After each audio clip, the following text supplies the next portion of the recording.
Oke, ketemu lagi di channel saya, Haikal Anas. Kali ini saya akan membahas tentang pajak pertambahan nilai masukan dan keluaran. Mungkin Anda masih merasa bingung bagaimana cara menghitung PPN masukan dan keluaran. PPN masukan dan PPN keluaran merupakan dua istilah yang dikenal dengan jenis pajak PPN. Fungsinya yang menghitung seberapa besar PPN yang perlu wajib pajak setorkan ke pemerintah. PPN masukan merupakan pajak yang dikenakan ketika pengusaha kena pajak atau PKP melakukan pembelian atas barang kena pajak atau BKP dan jasa kena pajak atau JKP. Sedangkan PPN keluaran merupakan pajak yang dikenakan saat pengusaha kena pajak atau PKP melakukan penjualan terhadap BKP barang kena pajak atau JKP jasa kena pajak. Secara sederhana, perhitungan PPN masukan dan keluaran itu ketika PKP mengkreditkan atau mengurangkan masukan dalam satu masa pajak dengan PPN keluaran dalam masa pajak yang sama. Jika dalam suatu masa pajak PPN keluaran ternyata lebih besar, maka kelebihan pajak keluaran tersebut harus disetorkan kepada negara. Namun, jika yang kelebihannya adalah PPN masukannya, maka PKP atau pengusaha kena pajak bisa mendapatkan kompensasi di masa pajak selanjutnya, atau PKP bisa mengajukan restitusi pajak. Contoh perhitungan PPN keluaran bisa dilihat pengusaha yang sudah PKP atau pengusaha kena pajak menjual laptop sebanyak 20 unit dengan harga satuannya sebesar 5 juta rupiah. Tentukan besar PPN keluarannya.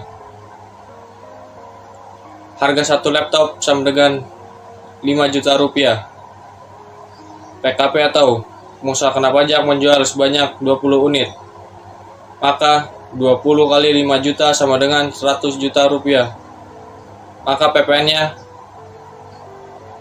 100 juta rupiah dikali 10% atau tarif PPN sama dengan 10 juta rupiah. Jadi PPN sebesar 10 juta rupiah merupakan PPN keluaran pengusaha kena pajak atau PKP yang menyerahkan atau menjual BKP dalam bentuk laptop tersebut. Contoh perhitungan atau pengkreditan PPN masukan. Untuk menemukan PPN terutang yang harus Anda setorkan ke kas negara, sebelumnya Anda harus melakukan pengurangan antara PPN keluaran dan masukan yang dapat dikreditkan. Hasil dari pengurangan tersebutlah yang harus disetorkan oleh PKP atau pengusaha kena pajak ke kas negara.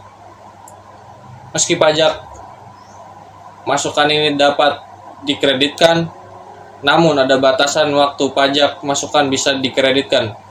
Pajak masukan dapat dikreditkan dengan PPN keluaran pada masa pajak yang sama, dapat pula dikreditkan pada masa pajak berikutnya, namun selambat-lambatnya dalam waktu 3 bulan setelah berakhirnya masa pajak. Contoh, pengusaha yang sudah PKP dalam masa pajak Februari 2016 memiliki komposisi PPN sebagai berikut. atas penyerahan BKP, PPN keluaran PKP tersebut sebesar 100 juta rupiah, sedangkan pajak masukannya sebesar 90 juta rupiah. Maka PPN keluaran dikurangi PPN masukan sama dengan 100 juta dikurangi 90 juta rupiah. Maka hasilnya adalah 10 juta rupiah PPN kurang bayar.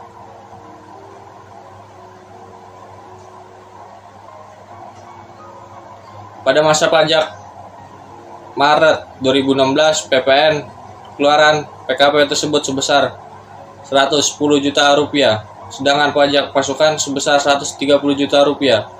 Maka PPN keluaran dikurangi PPN masukan sama dengan min 20 juta rupiah kelebihan PPN. Bisa dilihat lagi, PPN keluaran PKP tersebut sebesar 110 juta rupiah, sedangkan pajak masukannya sebesar 90 juta rupiah.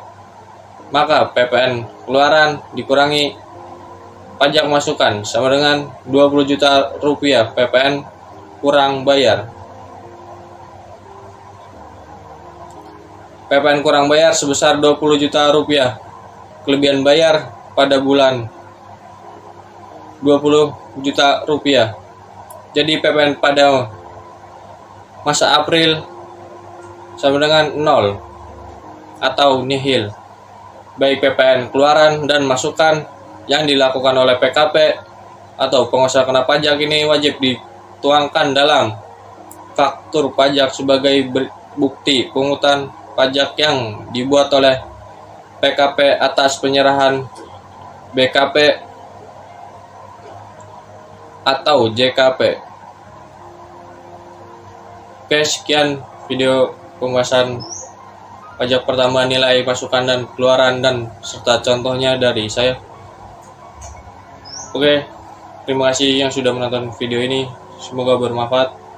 Saya akhiri, wassalamualaikum warahmatullahi wabarakatuh.